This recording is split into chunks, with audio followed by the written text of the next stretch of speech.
Inaalam na ng mga otoridad kung may kaugnayan ng mga insidente ng mga natatagpuang bangkay sa barangay Kaunlaran sa Quezon City. Kagabi nga lang, isa na namang bangkay ng lalaki ang iniwang nakasilid sa garbage bag. Balita hatid ni Oscar Oida. Nababahala na ang mga tanod ng barangay Kaunlaran, Quezon City hinggil sa sunod-sunod na bangkay na natatagpuan sa kanilang lugar. Ang pinakahuli, kagabi sa isang madilim na bahagi ng Aurora Boulevard malapit sa kanto ng Driod sa Quezon City. At gaya naman ng unang insidente sa lugar, nakabalot din sa itim na garbage bag ang biktima.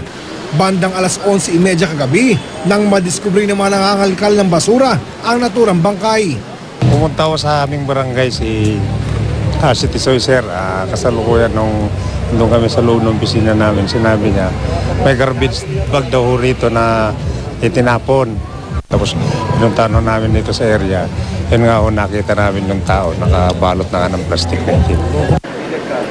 Nang buksan ng mga pulis ang garbage bag, tumambad na ang isang hubad na bangkay ng isang lalaki na tinatayang nasa edad na 20 hanggang 30 anyos. May bakas ng pagkakasakal sa leeg at may 3 saksak sa may bandang dibdib. Ang tanging tanda ng pagkakakilanlan, ang pangalang Sammy na nakatato sa kanyang balikat. Ayon sa mga taga-barangay, sa loob ng 2 linggo, pangatlong pagkakataon na raw na may iniwang patay na nakasilid sa itim na garbage bag sa kanilang lugar. O sir, siguro mga 2 weeks na siguro nakakalipas sir. Meron din ho sa may bantang taas sa tulay. Ganyan na ganyan din ho yung itsura.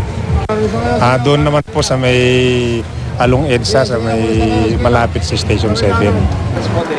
Inaalam na ng mga otoridad kung magkakaugnay ba ang mga ibinabagsak na bangkay sa naturang lugar. Oscar Oida, GMA News.